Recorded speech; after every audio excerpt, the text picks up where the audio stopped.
화면에는 부대 내부 모습이 나왔습니다.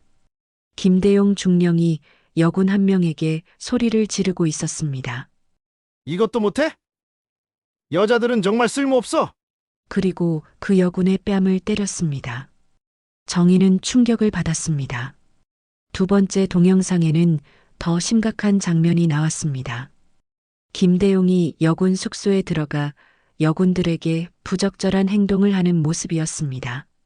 세 번째 동영상에서 정의는 딸의 모습을 발견했습니다. 지훈이 김대용을 제지하려다가 폭행을 당하는 장면이었습니다. 이 자식이! 분노가 치밀어 오르는 이 상황에서 사단장 엄마 정희 씨는 과연 어떤 선택을 했을까요? 영상 속 진실이 궁금하다면 이어서 함께 들어보시죠.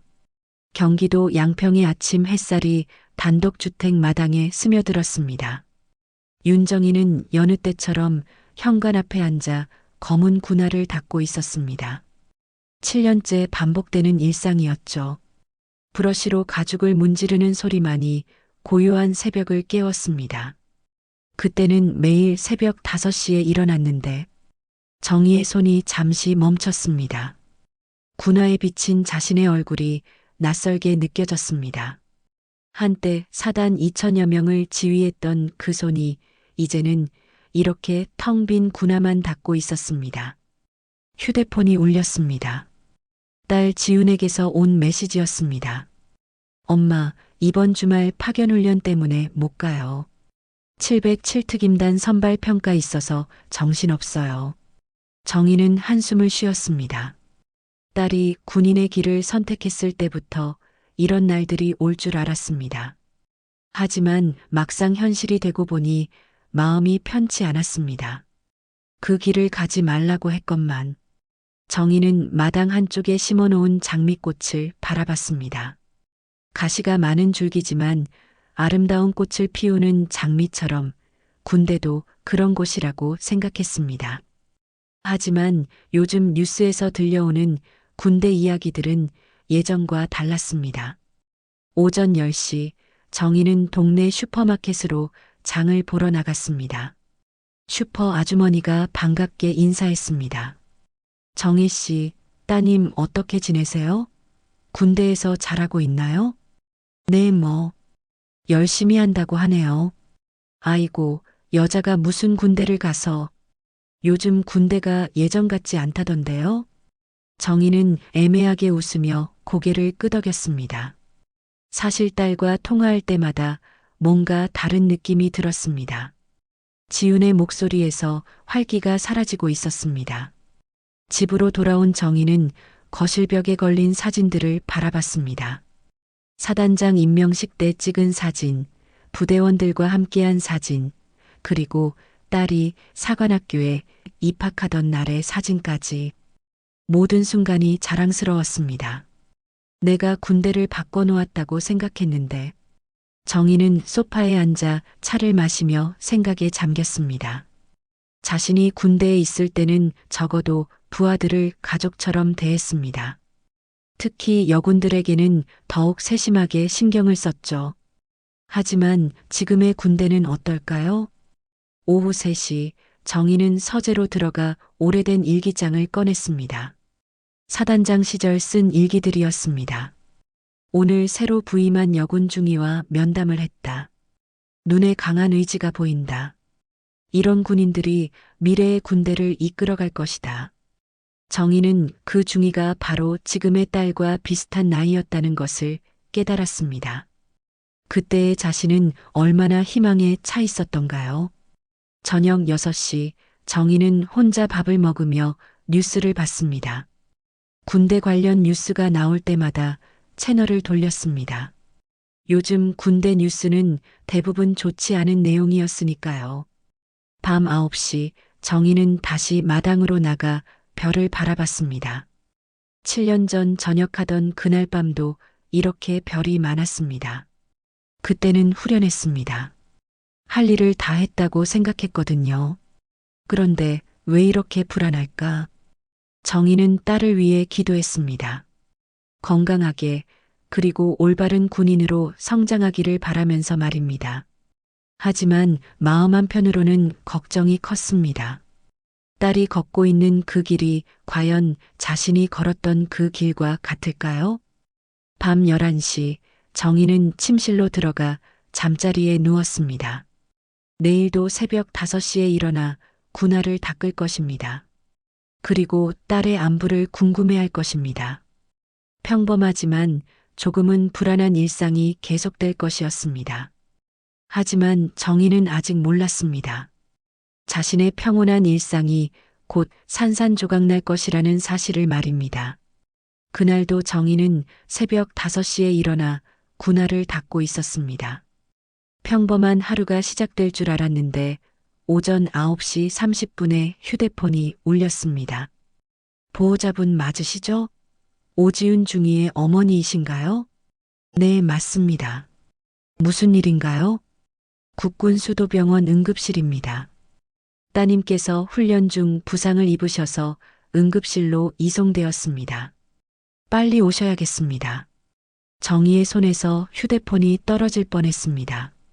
머릿속이 하얗게 변했습니다. 부상이 어느 정도인가요? 전화로는 자세히 말씀드리기 어렵습니다. 일단 오시는 게 좋겠습니다. 정희는 서둘러 옷을 갈아입고 차에 올랐습니다. 평소 1시간 거리인 병원까지 40분 만에 도착했습니다. 응급실 앞에 서자 다리가 후들거렸습니다. 오지은 중이 보호자입니다. 간호사가 정희를 응급실 안으로 안내했습니다. 침대에 누워있는 딸의 모습을 본 순간 정희는 숨이 막혔습니다. 지훈의 입술이 찢어져 있었습니다. 왼쪽 눈가는 시퍼렇게 멍들어 있었고 목 부분에도 손가락 자국 같은 것이 보였습니다. 정희는 딸의 손을 조심스럽게 잡았습니다. 지훈아, 엄마 왔어. 지훈은 엄마를 보고도 말을 하지 않았습니다. 그저 눈물만 흘렸습니다. 정희는 가슴이 미어지는 것을 느꼈습니다. 담당 의사가 다가왔습니다. 보호자분이시죠? 외상은 심각하지 않지만 정신적 충격이 큰 것 같습니다. 며칠 입원 관찰이 필요합니다. 훈련 중에 어떻게 이런 일이? 의사는 잠시 머뭇거리더니 작은 목소리로 말했습니다. 사실 이런 상처는 훈련 중 사고로 생기기 어려운 형태입니다. 하지만 공식적으로는 훈련 중 사고로 기록되어 있습니다. 정희는 의사의 말을 이해할 수 없었습니다. 훈련 중 사고가 아니라면 대체 무슨 일이 일어난 것일까요? 오후 2시 정희는 딸의 병실에서 간호사 한 명과 마주쳤습니다. 나이 지긋한 여자 간호사였습니다. 따님, 많이 힘들어 하시더라고요. 무슨 말씀이신가요? 간호사는 주변을 살핀 후 작은 목소리로 말했습니다. 이건 훈련 중 사고가 아닙니다. 누군가가 맞췄어요. 정희는 충격을 받았습니다. 맞췄다니, 그게 무슨 말씀이신가요? 저도 군 병원에서 오래 일했지만 이런 상처는 처음이 아닙니다. 여군들이 종종 이런 상태로 실려와요. 하지만 모두 훈련 중 사고로 처리되죠. 정희는 딸을 다시 바라봤습니다. 지우는 여전히 말이 없었습니다. 정희가 손을 잡아도 반응이 없었습니다. 저녁 6시 정희는 병원 복도에서 딸의 동료 한 명을 만났습니다. 같은 707특임단 소속 여군이었습니다. 안녕하세요. 지훈이 어머니시죠? 저는 박소영 중위입니다. 네, 그런데 우리 지훈이 도대체 어떻게 된 건가요? 박소영은 잠시 망설이더니 말했습니다. 훈련장에서 일어난 일이 아닙니다. 부대 내에서 김대용 중령이 뭘 했다는 건가요? 지훈이가 다른 여군을 보호하려다가 그 과정에서 박소영은 말을 끝내지 못했습니다. 하지만 정희는 대충 상황을 짐작할 수 있었습니다. 밤 9시 정희는 딸의 침대 옆에 앉아 있었습니다. 지훈이 잠든 모습을 보며 가슴이 아팠습니다. 이런 일이 자신의 딸에게 일어날 줄은 꿈에도 생각하지 못했습니다. 내가 걸었던 그 길이 이런 길이었나? 정희는 자신이 군 생활을 했던 시절을 떠올렸습니다. 물론 쉽지 않았지만 적어도 이런 폭력은 없었습니다. 아니, 자신이 몰랐던 것일까요? 밤 11시 정희는 병원 휴게실에서 커피를 마시며 생각에 잠겼습니다. 딸을 이렇게 만든 사람들을 그냥 놔둘 수는 없었습니다. 사단장 출신이라고 해서 무서워할 것 같나? 정희는 마음을 굳혔습니다. 딸을 위해서라도 이 일을 파헤쳐야 했습니다. 하지만 어디서부터 시작해야 할지 막막했습니다. 새벽 2시 정희는 딸의 침대 옆에서 졸고 있었습니다. 그때 지훈이 잠꼬대를 했습니다. 싫어요. 그만해주세요. 아파요. 정희는 딸의 손을 꼭 잡았습니다. 지훈의 손이 차갑게 식어 있었습니다. 엄마가 지켜줄게. 엄마가 반드시 지켜줄게. 정희는 그날 밤 잠을 이루지 못했습니다. 딸의 고통스러운 신음소리가 계속 들렸기 때문입니다. 그리고 마음속으로 다짐했습니다. 이 일을 반드시 해결하겠다고 말입니다. 새벽 5시 정희는 병실 창문으로 떠오르는 해를 바라봤습니다. 새로운 하루가 시작되었지만 어제와는 완전히 다른 하루였습니다. 이제 정희에게는 할 일이 생겼습니다. 딸을 위해 그리고 다른 여군들을 위해 싸워야 했습니다. 병원에서 사흘을 보낸 정희는 집으로 돌아와 곧바로 다락방으로 올라갔습니다. 먼지가 쌓인 옷장을 열자 깔끔하게 정리된 군복이 나왔습니다. 전역할 때 마지막으로 입었던 그 군복이었습니다. 정희는 군복을 꺼내 침대에 펼쳐놓았습니다. 사단장 계급장이 달린 어깨를 만져봤습니다. 7년 전 이 계급장을 떼어낼 때는 후련했는데 지금은 다시 달고 싶은 마음이 들었습니다. 이제 다시 싸워야겠구나. 정희는 군복을 입고 거울 앞에 섰습니다. 7년이 지났지만 여전히 당당한 모습이었습니다. 거울 속 자신을 보며 다짐했습니다.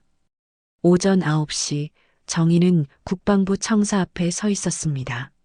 민원실로 들어가자 젊은 직원이 놀란 표정으로 바라봤습니다. 사단장님 아니신가요? 전 사단장 윤정희입니다. 민원을 접수하러 왔습니다. 무슨 민원이신지. 707특임단 관련 사건입니다. 제 딸이 부대에서 폭행을 당했습니다.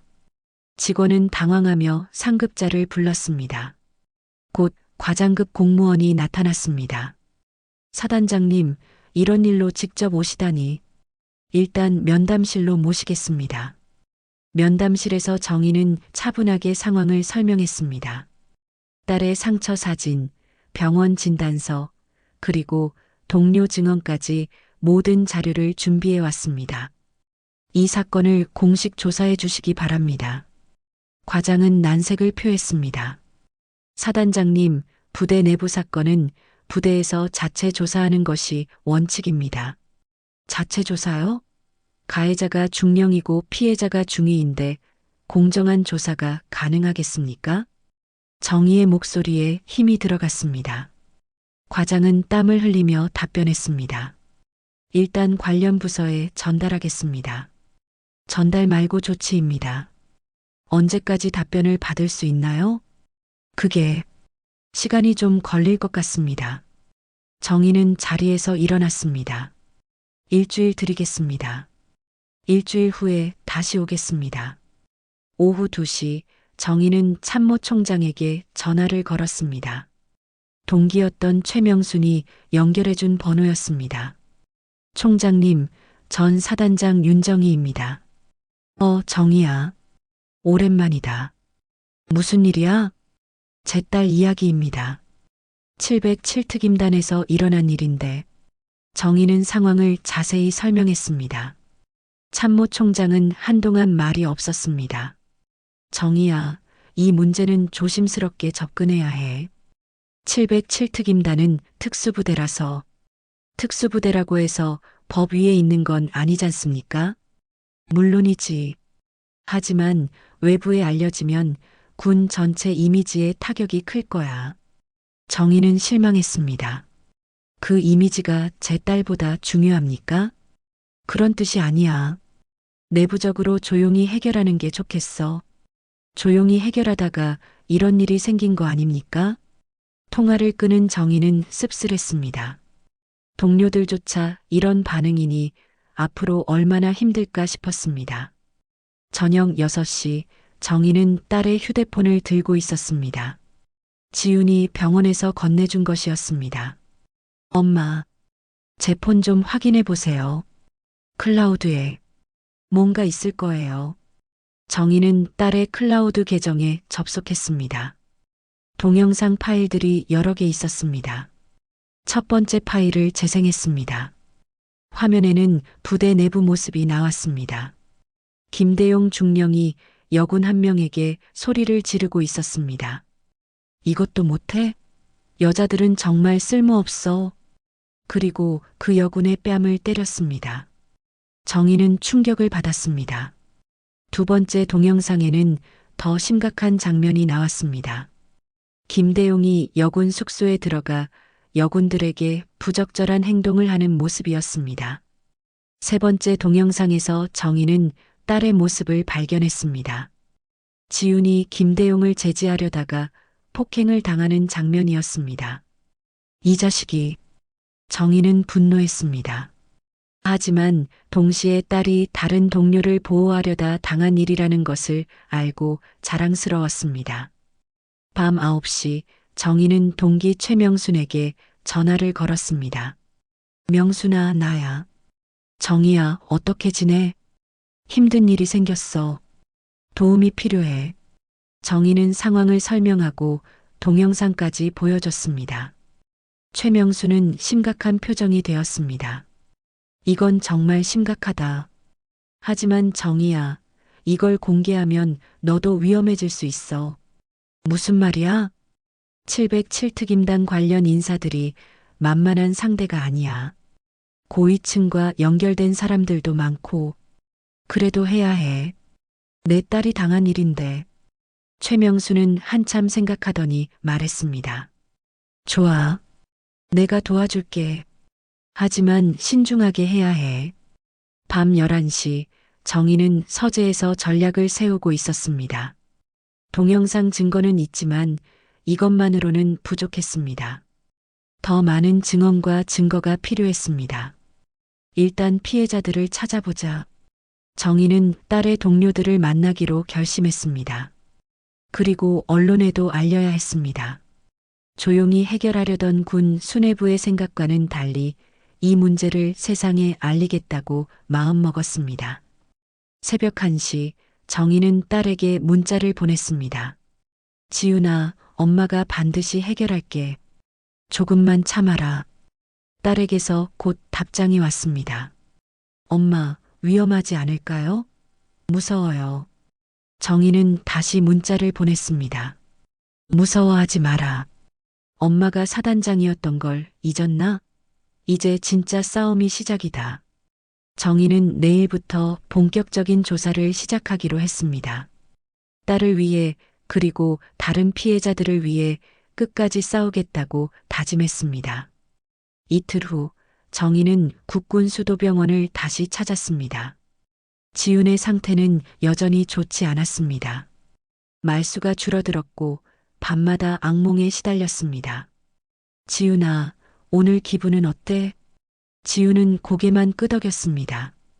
예전처럼 활발하게 대답하지 않았습니다. 정희는 딸의 손을 잡으며 마음이 아팠습니다. 오전 10시 병실 문이 열리며 한 여군이 들어왔습니다. 이름표에는 이수진 중이라고 적혀 있었습니다. 안녕하세요. 지훈이 어머니시죠? 저는 같은 부대 이수진입니다. 네, 앉으세요. 우리 지훈이 많이 도와주셨나 봐요. 이수진은 주변을 살핀 후 작은 목소리로 말했습니다. 어머니, 사실 제가 증언하고 싶은 게 있어요. 증언이요? 지훈이가 저를 보호하려다가 당한 거예요. 김대용 중령이 저에게 그런 일을 하려고 했는데 지훈이가 막아섰어요. 정희는 주먹을 꽉 쥐었습니다. 구체적으로 어떤 일이 있었나요? 김대용 중령은 여군들을 사람 취급하지 않아요. 특히 저희 같은 하급자들에게는 말로 표현할 수 없는 일들을 강요했어요. 이수진의 목소리가 떨렸습니다. 그런데 지훈이가 이건 아니다라고 말하면서 저를 감쌌어요. 그때 중령이 화가 나서 그래서 우리 지훈이를 때린 거군요. 네. 저 때문에 정말 죄송해요. 정희는 이수진의 어깨를 다독였습니다. 당신 잘못이 아니에요. 잘못한 사람은 따로 있어요. 오후 2시 정희는 국방부 감찰관실을 찾았습니다. 조아민 감찰관과의 면담이 예정되어 있었습니다. 사단장님, 오랜만입니다. 조아민은 정중하게 인사했습니다. 정희와는 예전에 함께 근무한 적이 있었습니다. 하민아, 이런 일로 만나게 되어 미안하다.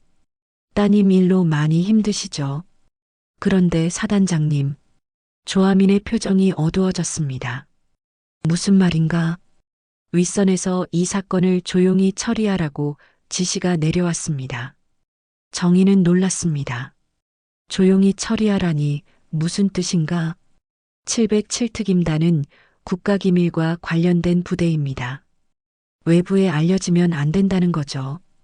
그럼 우리 딸이 당한 일은 어떻게 되는 거야? 조아민은 답변을 주저했습니다. 부대 내에서 자체적으로 징계하는 선에서 마무리하자는 입장입니다. 정희는 분노했습니다. 징계요? 폭행과 성희롱을 징계로 끝내자는 거야? 사단장님, 저도 어쩔 수 없습니다. 명령이니까요. 하민아, 그 명예로운 저녁이란 건 우리 딸의 피보다 귀한가? 조아민은 고개를 숙였습니다. 정희는 실망스러운 표정으로 자리에서 일어났습니다. 저녁 6시 정희는 집에서 최명순과 통화하고 있었습니다. 명순아, 감찰관실에서도 막혔어. 그럴 줄 알았어. 정희야, 이 문제가 생각보다 복잡해. 무슨 말이야? 김대용 중령의 아버지가 전직 국방부 차관이야. 그리고 현재 고위직에 있는 사람들과 연줄이 있어. 정희는 한숨을 쉬었습니다. 그래서 덮으려는 거구나. 그뿐만 아니야. 707특임단에 연루된 고위 장성들도 있어. 이 문제가 터지면 군 전체가 흔들릴 수 있어. 그럼 우리는 어떻게 해야 해? 최명수는 잠시 침묵했습니다. 정희야, 솔직히 말하면 포기하는 게 나을 것 같아. 너무 위험해. 정희는 화가 났습니다. 포기하라고? 내 딸이 당한 일을 그냥 넘어가라는 거야? 정희야, 현실을 봐. 우리가 이길 수 있을 것 같아? 밤 9시 정희는 혼자 서재에 앉아 있었습니다. 모든 사람들이 포기하라고 말했습니다. 하지만 포기할 수는 없었습니다. 그때 휴대폰이 울렸습니다. 병원에서 온 전화였습니다. 보호자분, 빨리 오세요. 환자가. 정희는 서둘러 병원으로 달려갔습니다. 응급실 앞에서 의료진들이 분주하게 움직이고 있었습니다. 제 딸이 어떻게 된 건가요? 옥상에서 뛰어내리려다 간신히 구조했습니다. 지금 응급처치 중입니다. 정희는 주저앉을 뻔했습니다. 딸이 극단적인 선택을 하려 했다는 것이 믿어지지 않았습니다. 응급실에서 나온 지우는 의식을 잃은 상태였습니다. 정희는 딸의 손을 잡고 눈물을 흘렸습니다. 지훈아, 미안해. 엄마가 못났어. 의사가 다가왔습니다. 정신과 상담이 시급합니다. 트라우마가 생각보다 심각한 것 같습니다. 새벽 2시 정희는 딸의 침대 옆에서 지키고 있었습니다. 지훈이 잠꼬대를 했습니다. 싫어요. 그만해요. 엄마, 도와주세요. 정희는 딸의 이마를 쓰다듬었습니다. 미안하다. 엄마가 너를 지켜주지 못해서. 이게 다 내 죄야. 그때 정희의 휴대폰에 문자가 왔습니다. 모르는 번호였습니다. 더 이상 파헤치지 마세요. 따님에게 더 큰 일이 생길 수 있습니다. 정희는 섬뜩함을 느꼈습니다. 협박 문자였습니다. 새벽 4시 정희는 복도에서 최명순과 통화했습니다. 명순아, 협박 문자까지 왔어. 정희야, 이제 정말 위험해. 그만두는 게 좋겠어. 하지만 정희의 생각은 달랐습니다. 딸이 극단적인 선택을 하려 했다는 것이 오히려 각오를 단단히 하게 만들었습니다. 명순아, 나는 끝까지 갈 거야. 내 딸을 이렇게 만든 놈들을 그냥 둘 수는 없어. 정희야, 이제 진짜 전쟁이야. 내가 졌다고 생각하면 큰 오산이야. 정희는 딸을 지키기 위해 그리고 정희를 위해 더욱 강하게 싸우겠다고 다짐했습니다. 딸의 자살 시도 이후 일주일이 지났습니다. 정희는 병원과 집을 오가며 더욱 절박해졌습니다. 지우는 정신과 치료를 받고 있었지만 여전히 말을 하지 않았습니다. 지우나 엄마야, 오늘은 어때? 지우는 창밖만 바라보며 반응이 없었습니다. 정희는 딸의 손을 잡으며 마음이 찢어지는 듯 했습니다. 오전 10시 정희는 뜻밖의 전화를 받았습니다. 한국일보 사회부 기자였습니다. 사단장님, 저는 한국일보 김 기자입니다. 707특임단 관련해서 취재하고 있는데요. 어떻게 제 번호를? 익명의 제보가 있었습니다. 사단장님 따님이 부대에서 폭행을 당했다는. 정희는 당황했습니다. 누군가 언론에 알렸다는 것이었습니다. 기자님, 지금은 인터뷰하기 어려운 상황입니다. 사단장님, 이런 일이 또 일어나지 않으려면 공개하는 게 맞습니다. 오후 2시 정희는 국방부에서 급한 연락을 받았습니다. 차관이 직접 면담을 요청한 것이었습니다. 국방부 차관실에는 여러 고위직들이 모여 있었습니다. 차관, 인사국장, 그리고 법무관까지 있었습니다. 사단장님, 언론에 이런 식으로 알려지면 곤란합니다. 차관이 심각한 표정으로 말했습니다. 제가 언론에 알린 적 없습니다. 그렇다 하더라도 이 문제가 불거지면 국군 전체 이미지에 큰 타격입니다. 인사국장이 끼어들었습니다. 사단장님, 따님을 위해서라도 조용히 하시는 게 좋겠습니다. 정희는 분노했습니다. 제 딸을 위해서라니요? 제 딸을 이렇게 만든 사람들이 누구입니까? 김대용 중령은 이미 보직에서 해임했습니다. 그리고 내부 징계도 진행 중입니다. 징계요?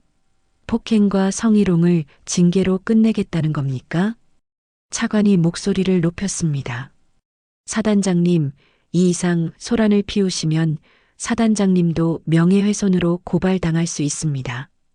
정희는 비웃었습니다. 명예훼손이요? 진실을 말하는 게 명예훼손입니까?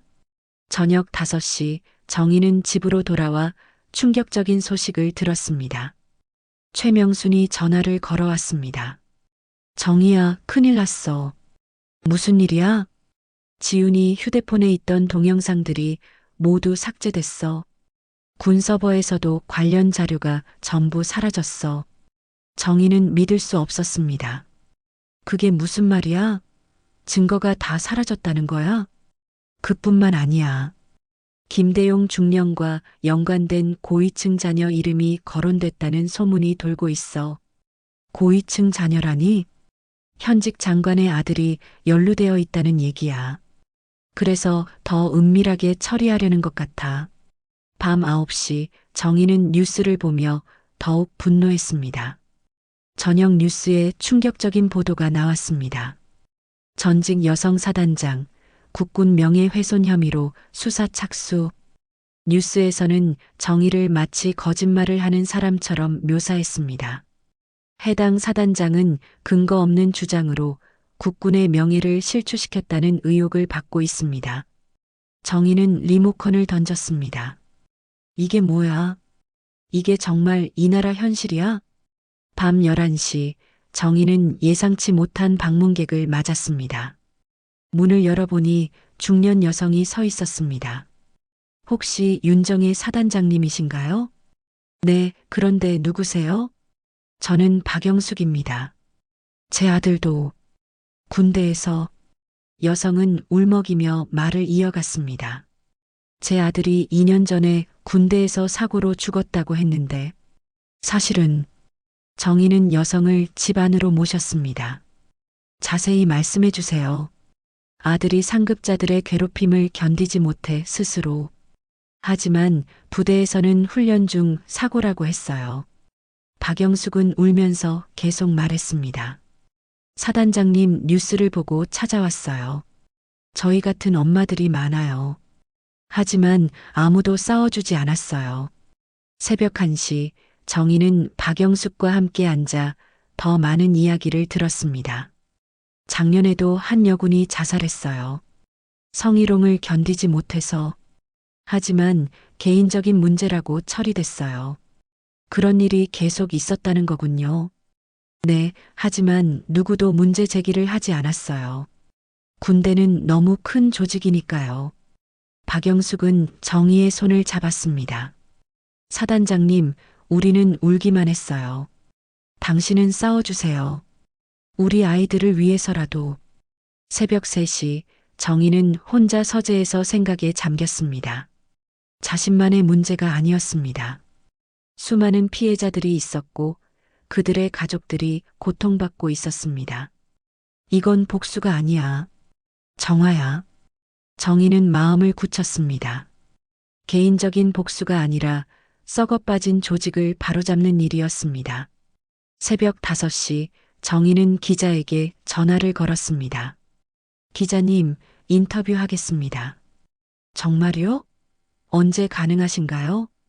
지금 당장이라도 좋습니다. 하지만 조건이 있어요. 무슨 조건인가요? 단독 인터뷰가 아니라 기자회견 형식으로 하겠습니다. 그리고 과거 사건들까지 모두 공개하겠어요. 정희는 결심했습니다. 이제 모든 것을 세상에 알리겠다고 말입니다. 딸을 위해서, 그리고 같은 피해를 당한 모든 사람들을 위해서 끝까지 싸우겠다고 다짐했습니다. 이 군대를 딸에게 부끄럽지 않게 만들겠어. 정의의 진짜 전쟁이 이제 시작되었습니다. 기자회견을 결심한 지 사흘째, 정의는 전국에서 찾아온 피해자 가족들을 만나고 있었습니다. 박영숙이 연결해준 사람들이었습니다. 사단장님, 저는 부산에서 왔습니다. 제 딸도 여군이었는데 50대 아버지가 떨리는 목소리로 말했습니다. 작년에 자대 배치받고 한 달 만에 정신병원에 입원했어요. 상급자들의 성희롱과 괴롭힘을 견디지 못해서. 정희는 그들의 이야기를 하나하나 들었습니다. 생각보다 피해자가 많았습니다. 전주에서 온 김씨 할머니도 계세요. 박영숙이 70대 할머니를 소개했습니다. 손자가 군대에서 사고로 죽었다고 했는데 나중에 알고 보니 구타를 당해서. 정희는 가슴이 아팠습니다. 이런 일들이 전국에서 벌어지고 있었던 것입니다. 오후 2시 정희는 은사 김관우 장군을 찾아갔습니다. 70세인 김 장군은 정희가 소위 시절부터 지켜봐온 분이었습니다. 장군님, 문안 인사드립니다. 정희야, 어서 와라. 요즘 힘든 일로 고생한다면서? 김 장군은 정희를 따뜻하게 맞아주었습니다. 장군님, 조언을 구하고 싶습니다. 정희는 지금까지의 상황을 자세히 설명했습니다. 김 장군은 심각한 표정으로 들었습니다. 정희야, 이건 단순한 개인 문제가 아니구나. 네, 그래서 더욱 심각합니다. 김 장군은 잠시 침묵했습니다. 정희야, 내가 젊었을 때도 군대에 문제가 많았지. 하지만 그때는 이렇게까지 심하지는 않았어. 어떻게 해야 할까요? 정희야, 넌 이미 답을 알고 있잖아. 옳은 일이라면 끝까지 해야지. 김 장군이 정희의 어깨를 두드렸습니다. 하지만 조심해라. 상대방들이 만만하지 않을 거야. 저녁 6시 정희는 집에서 최명순과 통화하고 있었습니다. 정희야, 기자회견 준비는 어떻게 되고 있어? 내일 오후 2시로 정했어. 프레스센터에서 할 예정이야. 정희야, 마지막으로 한 번 더 생각해봐. 정말 위험할 수 있어. 최명순의 목소리에 걱정이 묻어났습니다. 명순아, 나도 무서워. 하지만 안 할 수가 없어. 왜? 오늘 피해자 가족들을 만났어. 우리 지훈이만의 문제가 아니야. 이게 계속 반복되고 있어. 정희는 목소리에 힘을 담았습니다. 이제 그만 멈춰야 해. 내가 막지 않으면 누가 막겠어? 밤 9시 정희는 기자회견 원고를 작성하고 있었습니다. 딸의 이야기부터 시작해서 다른 피해자들의 이야기까지 모두 담으려고 했습니다.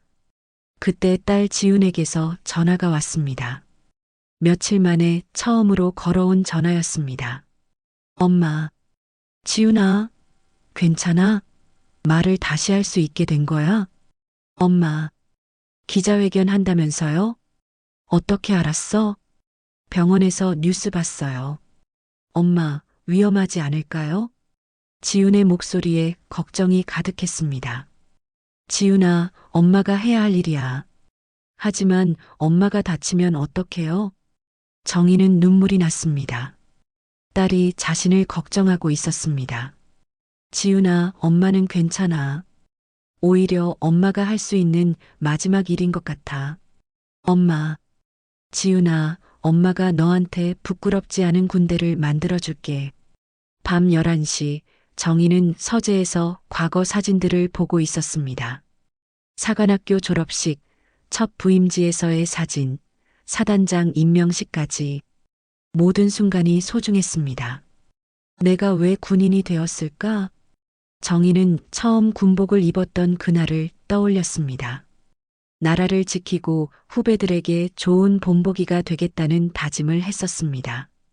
그래, 이게 내 마지막 임무야. 새벽 1시 정희는 기자회견 원고를 완성했습니다. 딸의 이야기, 다른 피해자들의 이야기, 그리고 군 조직의 문제점까지 모두 담았습니다. 원고 마지막 부분에 이렇게 썼습니다. 저는 오늘 한 사람의 어머니로서 그리고 전직 군인으로서 여러분 앞에 섰습니다. 제 딸과 같은 피해자가 더 이상 생기지 않기를 바라는 마음으로 진실을 말씀드리겠습니다. 새벽 3시 정희는 잠들기 전 딸에게 문자를 보냈습니다. 지훈아, 엄마가 내일 기자회견을 해. 무서워하지 마라. 엄마가 모든 걸 해결할게. 곧 딸에게서 답장이 왔습니다. 엄마 사랑해요. 조심하세요. 정희는 미소를 지었습니다. 딸이 다시 말을 할 수 있게 된 것만으로도 감사했습니다. 새벽 5시 정희는 일찍 일어나 군복을 다시 입었습니다. 오늘은 특별한 날이었습니다. 진실을 세상에 알리는 날이었습니다. 오늘부터 진짜 싸움이 시작이야. 정희는 거울 속 자신을 보며 다짐했습니다. 딸을 위해서, 다른 피해자들을 위해서, 그리고 올바른 군대를 만들기 위해서 끝까지 싸우겠다고 말입니다. 기자회견까지 몇 시간 남지 않았습니다. 정희는 마지막 준비를 하며 각오를 단단히 했습니다. 이제 후퇴는 없었습니다. 기자회견 당일 오후 1시 정희는 프레스센터 앞에 도착했습니다. 예상보다 많은 기자들이 몰려 있었습니다. 카메라 플래시가 터져 나왔습니다. 사단장님, 오늘 발표 내용이 사실입니까? 국방부 입장은 어떻게 생각하십니까? 기자들의 질문이 쏟아졌지만 정희는 조용히 회견장으로 들어갔습니다. 오후 2시 정각, 정희는 단상에 올랐습니다. 군복을 입은 모습이 카메라에 잡혔습니다. 회견장은 조용해졌습니다. 안녕하세요. 전 사단장 윤정희입니다. 정희는 차분하게 말을 시작했습니다. 오늘 여러분 앞에 선 것은 한 사람의 어머니로서 그리고 국군의 일원이었던 사람으로서입니다. 정희는 준비한 원고를 펼쳤습니다. 제 딸 오지윤 중위는 707특임단에서 동료를 보호하려다 상급자로부터 폭행을 당했습니다. 회견장이 술렁였습니다. 기자들이 메모를 하기 시작했습니다. 김대용 중령은 여군들을 상습적으로 괴롭혔고 제 딸은 이를 막다가 피해를 당했습니다. 정희는 목소리에 힘을 담았습니다. 하지만 이것은 개인의 일탈이 아닙니다. 조직적으로 은폐되고 있는 구조적 문제입니다. 기자 한 명이 손을 들었습니다. 구체적인 증거가 있습니까? 동영상 증거가 있었지만 군 당국에 의해 삭제되었습니다. 하지만 피해자들의 증언은 남아 있습니다. 정희는 피해자 가족들을 소개했습니다. 오늘 이 자리에는 같은 피해를 당한 가족들이 함께했습니다. 박영숙이 일어나 증언을 시작했습니다. 제 아들은 2년 전 군대에서 상급자들의 괴롭힘을 견디지 못해 세상을 떠났습니다. 회견장이 숙연해졌습니다. 하지만 부대에서는 훈련 중 사고라고 했습니다. 진실을 알고 싶어도 막혔습니다. 다른 가족들도 차례로 증언했습니다. 부산에서 온 아버지, 전주에서 온 할머니까지 모두 비슷한 경험을 했습니다. 오후 3시 기자회견이 절정에 달했습니다. 정희는 마지막 발언을 준비했습니다. 저는 오늘 국방부 상층부의 실명을 공개하겠습니다. 회견장이 다시 술렁였습니다. 김대용 중령의 비행을 묵인하고 은폐한 책임자들의 이름을 말씀드리겠습니다. 정희는 메모지를 꺼냈습니다. 국방부 차관 이모 씨, 인사국장 박모 씨, 그리고 현직 장관의 아들까지 연루되어 있습니다. 기자들이 흥분했습니다. 플래시가 더욱 빨리 터졌습니다. 이들은 사건을 축소하고 피해자를 침묵시키려 했습니다. 오후 4시 기자회견이 끝났습니다. 정희는 기자들의 추가 질문에도 성실히 답변했습니다. 사단장님, 국방부의 반박 예상은 어떻게 보십니까? 진실은 반박할 수 없습니다. 저는 모든 책임을 지겠습니다. 개인적 복수 아니냐는 비판도 있는데요. 복수가 아닙니다. 정화입니다. 썩어 빠진 조직을 바로잡는 일입니다. 저녁 6시 정희는 집으로 돌아왔습니다. 뉴스에서는 기자회견 내용이 톱뉴스로 나왔습니다. 전직 여성 사단장, 707특임단 집단 성희롱 폭로, 국방부 고위직 연루 의혹까지 제기. 정희는 뉴스를 보며 안도했습니다. 드디어 세상에 알려졌습니다. 밤 9시 정희는 딸에게서 전화를 받았습니다. 엄마, 뉴스 봤어요. 지윤아, 어때? 괜찮아? 엄마, 고마워요. 용기 내줘서. 지윤의 목소리에 감정이 묻어났습니다. 이제 엄마가 당당해졌어요. 숨지 않아도 되겠어요. 정희는 눈물이 났습니다. 지윤아, 엄마가 너한테 떳떳한 군대를 만들어줄게. 밤 11시 최명순이 전화를 걸어왔습니다. 정희야, 대단해. 전국이 난리야.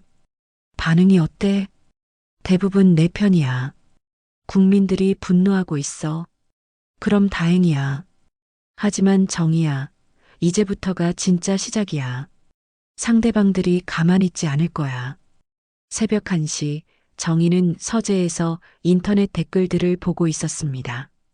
대부분 응원하는 댓글이었습니다. 사단장님, 진짜 대단하세요. 용기에 감사드립니다. 우리 딸도 군인인데 걱정이 많았어요. 고맙습니다. 이런 분이 진짜 군인입니다. 하지만 비난하는 댓글도 있었습니다. 개인 감정으로 국군 명예 실추시키네. 증거도 없으면서 무슨 소리야. 정희는 비난 댓글들도 담담하게 받아들였습니다. 새벽 3시 정희는 국회 국방위원회에서 연락을 받았습니다. 청문회 증인으로 출석 요청이 온 것이었습니다.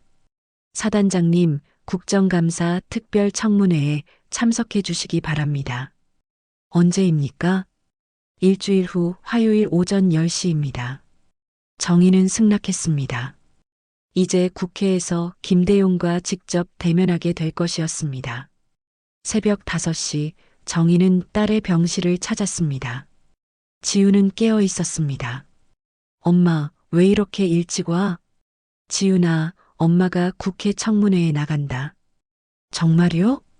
그래, 김대용 중령과 직접 대면할 거야. 지우는 엄마의 손을 꼭 잡았습니다. 엄마, 조심해요. 하지만, 엄마를 믿어요. 정의는 딸을 안아주었습니다. 지우나, 엄마가 반드시 승리할게. 너를 위해서, 그리고 다른 피해자들을 위해서 말이야. 이제 마지막 결전만 남았습니다. 정의는 국회에서 진실을 밝히고 정의를 실현하겠다고 다짐했습니다.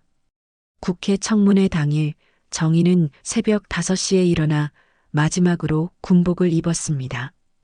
거울을 보며 깊은 숨을 쉬었습니다. 오늘이 진짜 마지막 전투였습니다. 오전 9시 국회 국정감사실에 도착하자 수많은 기자들과 시민들이 모여 있었습니다. 정의가 나타나자 박수가 터져 나왔습니다. 사단장님 화이팅! 진실을 밝혀주세요. 정의는 고개를 숙여 인사했습니다. 증인석에 앉으니 맞은편에 김대용 중령이 보였습니다. 그는 정의와 눈을 마주치지 못했습니다. 오전 10시 정각 청문회가 시작되었습니다. 증인 윤정희 전 사단장님 선서해 주시기 바랍니다. 정의는 오른손을 들고 선서했습니다. 저는 양심에 따라 사실만을 증언할 것을 엄숙히 선서합니다. 국방위원장이 첫 질문을 했습니다. 사단장님, 이번 사건의 핵심 내용을 말씀해 주시기 바랍니다. 정의는 차분하게 답변했습니다. 제 딸 오지윤 중위는 707특임단에서 김대용 중령의 상습적인 여군 괴롭힘을 목격하고 이를 제지하다가 폭행을 당했습니다. 구체적으로 어떤 폭행이었습니까? 얼굴과 목 부위를 가격당해 입술이 찢어지고 멍이 들었습니다. 정신적 트라우마로 자살을 시도하기까지 했습니다. 청문회장이 숙연해졌습니다. 정의는 계속 말했습니다. 하지만 이것은 개별 사건이 아닙니다. 조직적으로 은폐되어 온 구조적 문제입니다. 오전 11시 김대용 중령에 대한 질의가 시작되었습니다. 김대용 중령, 증인의 증언에 대해 어떻게 생각하십니까? 김대용은 답변을 회피했습니다. 기억이 정확하지 않습니다. 정의가 발언을 요청했습니다. 위원장님, 제가 김대용 중령에게 직접 질문하고 싶습니다. 허가합니다. 정의는 김대용을 똑바로 바라보며 물었습니다. 김대용 중령, 그날 당신은 제 딸을 어떻게 만들었습니까? 김대용은 대답하지 못했습니다. 국민의 세금으로 월급을 받는 당신이 국민의 딸에게 무엇을 했습니까? 그건 당신이 여군들에게 한 행위들을 국민들 앞에서 말해 보십시오. 김대용은 고개를 숙였습니다. 청문회장이 조용해졌습니다. 정의는 목소리를 높였습니다. 당신이 입을 열지 않으면 제가 말하겠습니다. 당신은 여군들을 인간으로 대하지 않았습니다. 오후 2시 정의는 마지막 진술을 했습니다. 존경하는 위원님들, 저는 오늘 한 사람의 어머니로서 이 자리에 섰습니다. 정의의 목소리에 울림이 있었습니다. 하지만 동시에 이 나라 군인이었던 사람으로서 부끄러움을 느낍니다. 제가 몸담았던 군대가 이런 곳이었다는 것이 참담합니다. 청문회장의 모든 사람들이 정의에게 집중했습니다. 오늘 이후 더 이상 우리 딸들이, 우리 아들들이 이런 고통을 당하지 않기를 바랍니다. 정의는 마지막으로 말했습니다. 저는 제 마지막 계급을 딸의 엄마로 남기고 싶습니다. 청문회가 끝나자 박수가 터져 나왔습니다. 김대용을 비롯한 관련자들은 고개를 들지 못했습니다. 저녁 6시 뉴스에서는 청문회 결과를 보도했습니다.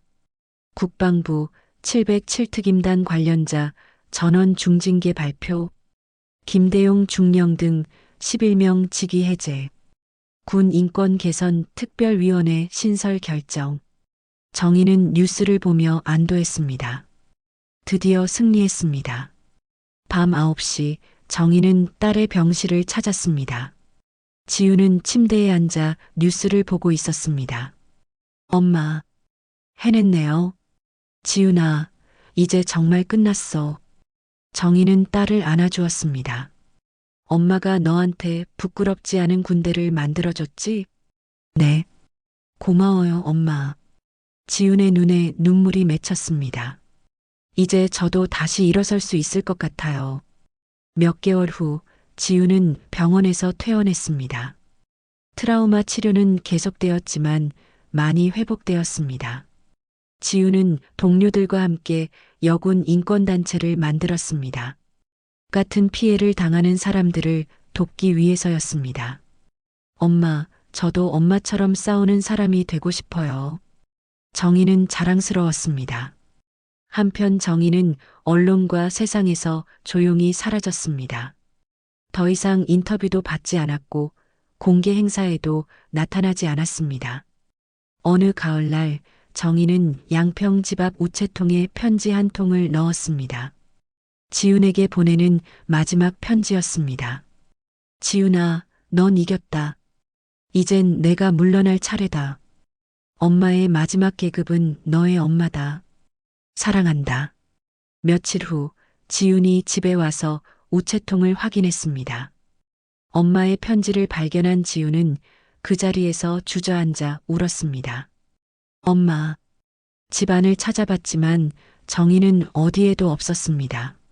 하지만 서재 책상 위에는 딸의 사진과 함께 메모가 있었습니다. 딸아, 엄마는 산으로 간다. 걱정하지 마라. 너는 이제 혼자서도 충분히 강하다. 자랑스러운 내 딸아. 지우는 창밖을 바라봤습니다. 저 멀리 산이 보였습니다. 어머니가 어디에 있든지 지켜보고 있을 것 같았습니다. 봄이 와서 양평집 마당에 장미꽃이 피었습니다. 정희가 심었던 그 장미였습니다. 가시가 많지만 아름다운 꽃을 피우는 장미처럼 정희의 싸움도 그랬습니다. 지우는 장미꽃을 보며 다짐했습니다. 어머니가 만들어준 세상에서 더 많은 사람들을 도우며 살겠다고 말입니다. 그리고 정희는 어디선가 딸을 지켜보며 미소 짓고 있었습니다. 자신의 마지막 임무를 완수했다는 만족감과 함께 말입니다.